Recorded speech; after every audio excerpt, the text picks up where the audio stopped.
Hey folks, welcome to Planning Traffic. Today's episode is specifically about pro wrestling memorabilia.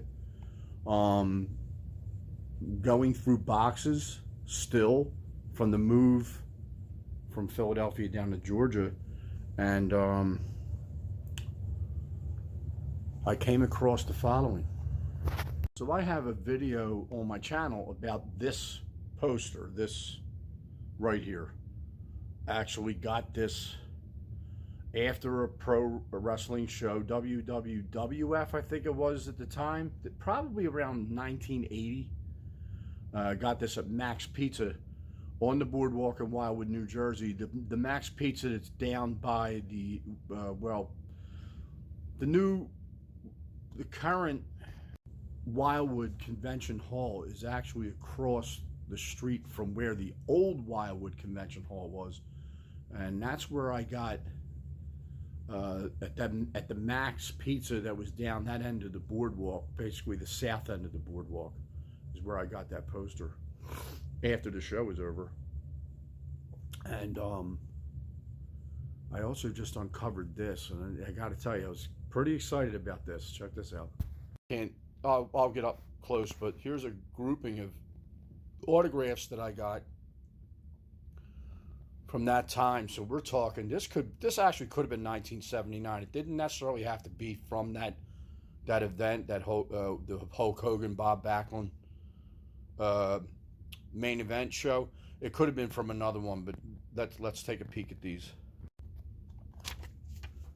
Okay, we can see decent enough. There you go. It's a nice spot. Larry Zbyszko. I actually say Joe McHugh the way he used to say his name, Larry Zbyszko.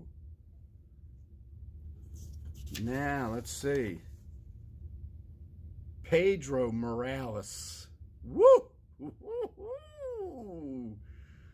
There's a historical figure in the history of pro wrestling, even more specifically the history of WWF, because he was definitely a former champion, heavyweight champion.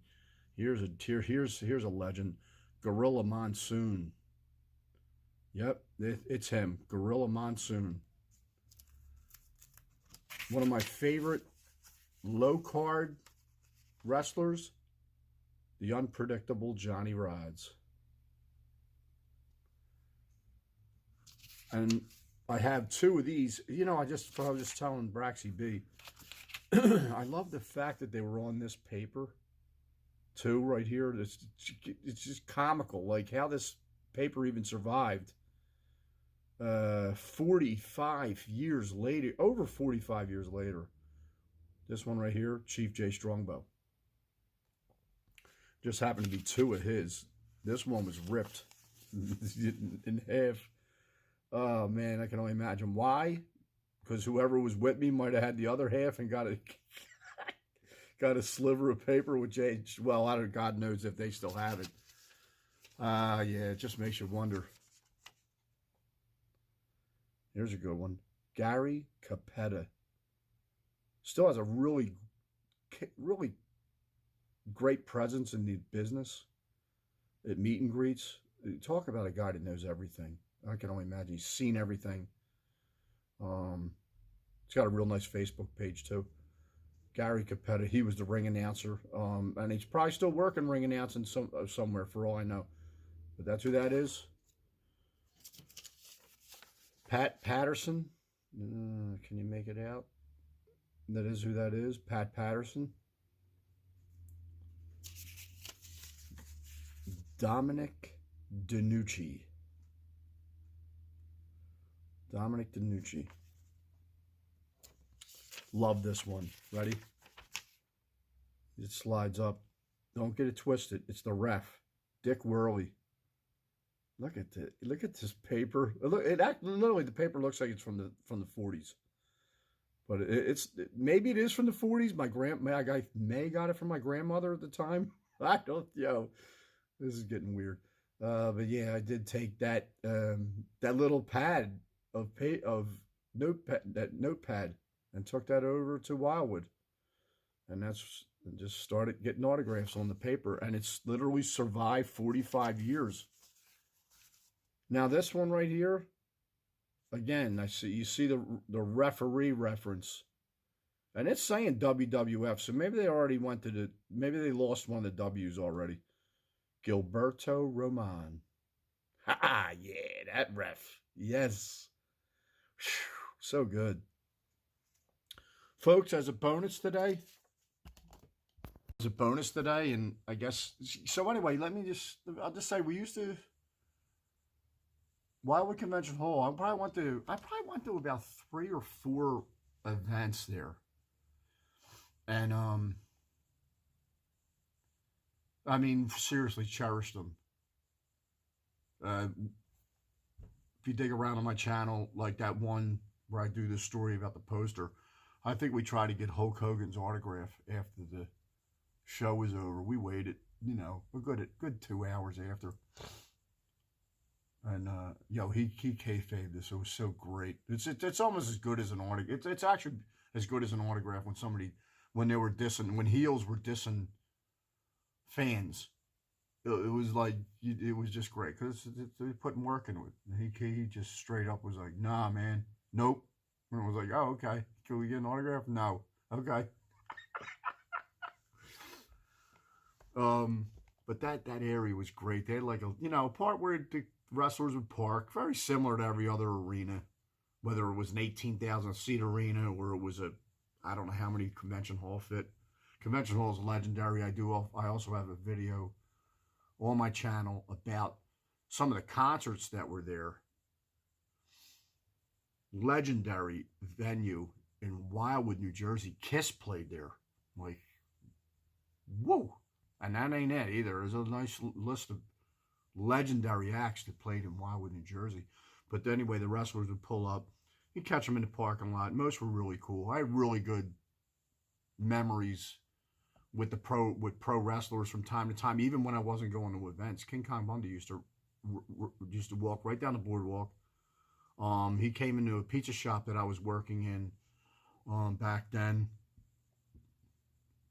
Talk about marking out. And this was probably late 80s, like 88, that happened. Came in with his family. So yeah, getting the autographs was just a big deal. We were young. I mean, we were like maybe 12, 13 years old, maybe 14. I would get autographs up until I was 20 years old, but that was earlier on. But anyway, I did want to share this one right here. My mom and dad used to they would go to the casino in Atlantic City. There used to be an arcade up top, one of the casinos, like the second floor. I used to run up there and fart around, and my parents would do their thing. My dad liked blackjack. My mom liked slot machines. After it was over, I keep referring back to my channel because I know I was in the White House sub shop in my channel as well, in Atlantic City. We were having dinner, or just having food before we went back to Philadelphia, and this gentleman walks in, and I'm like, oh my God. My dad's like, go get his autograph, and I'm like, I kind of started like, I just started being a baby about it. I'm like, I don't want to do it. I forget how old I was. My dad kept pushing and I was like, yeah, I got to. And this, of course, this might have been like in the late 70s. The one and only Fat Albert, Bill Cosby. Yep, Bill Cosby. I remember, it's the things that you remember. I know he I know he ended up getting in big trouble, but back then, obviously there was no concept of anything like that. I didn't even know him as an actor other than he was Fat Albert. You know what I mean? I love Fat Albert. So yeah, I'm going to close this episode out, just reminiscing as best I can about a time. We just went into 2025? That was at least 1980. I can't even believe those autographs are still here. And then I found them. I was like, oh goodness. I was like, oh, just the memories of that. Larry Zbyszko, and that was before Larry turned heel Yo, that was before that. Oh my goodness. He was still a face. He didn't even turn yet. He didn't even turn on Bruno Sammartino and it had that run. And pretty much I think he ended his career as a heel. But he didn't even start the heel thing yet. Wow. So yeah. All right, folks, have a great day, a pleasant tomorrow. I'll see you next episode. And yeah, if you please leave in the comments any cool memories. It doesn't even matter what sport. If it's pro wrestling, that's great. Anything, just old memories when you were a kid of, getting autographs and that experience. Maybe there might even be some real wild experiences. I definitely want to hear about them. All right, folks, have a great day, pleasant tomorrow. See you next episode.